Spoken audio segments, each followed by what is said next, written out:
Monsieur le vice-premier ministre, alors que nous sommes ici à Washington, à Nairobi, l'actualité, c'est le rassemblement de l'opposition autour de l'ancien président Joseph Kabila. Je rappelle qu'il était condamné à mort par la justice militaire en RDC. Dans les rangs des opposants qui se sont rassemblés autour de lui, il y avait également un autre condamné qui était porté disparu. Comment est-ce qu'en tant que gouvernement, ministre de l'Intérieur, vous suivez toute cette organisation? Bon, c'est déjà bien que vous rappelez que c'est une réunion qui s'organise autour de personnes condamnées par la justice congolaise. Maintenant, nous allons, avec les services, suivre de... Et dans un pays qui est membre d'une organisation qui partage avec la RDC et l'EAC.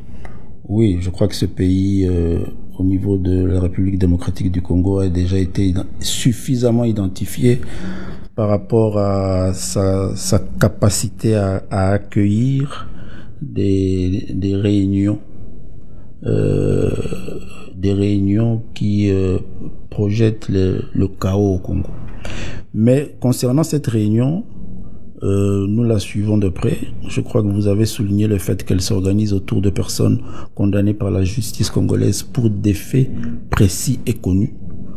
Maintenant, nous allons analyser les comportements et les résolutions de cette réunion pour prendre les dispositions, parce que nous sommes un État, nous sommes un pays, une république, nous sommes un gouvernement, nous avons la responsabilité de protéger non seulement la République, nos populations et le territoire face à tout danger. Est-ce que les opposants partis de Kinshasa pour participer à cette réunion doivent craindre de revenir dans la capitale?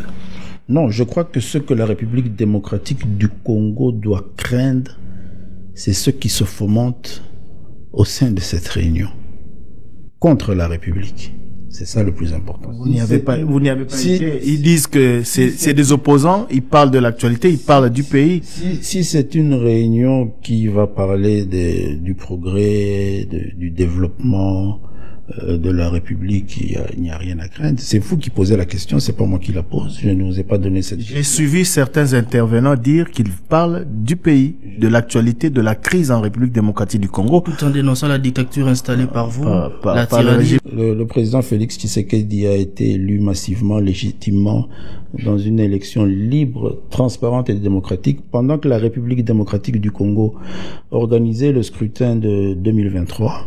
Certains, ceux qui organisent cette réunion-là, ont décidé de neutraliser leurs organisations politiques pour ne pas participer à ces élections libres, transparentes et démocratiques, parce qu'ils étaient en train d'organiser des groupes armés, ils étaient en train d'acheter des armes, ils étaient en train de sillonner toute la sous-région pour convaincre les pays voisins et les pays frères à se retourner contre la République démocratique du Congo. Tout ça sont des choses connues. Maintenant, la réunion à laquelle vous faites allusion, nous observons. Si c'est pour l'intérêt du Congo, c'est bon. Si c'est une réunion à laquelle on va décider le chaos en République démocratique du Congo, nous allons le constater, mais sachez que la République du Congo est dotée d'un gouvernement responsable. C'est une menace à peine voilée. Qui a la responsabilité de protéger son peuple. C'est une menace à peine voilée. Protéger l'intégrité du territoire national, de protéger la souveraineté de la République démocratique du Congo.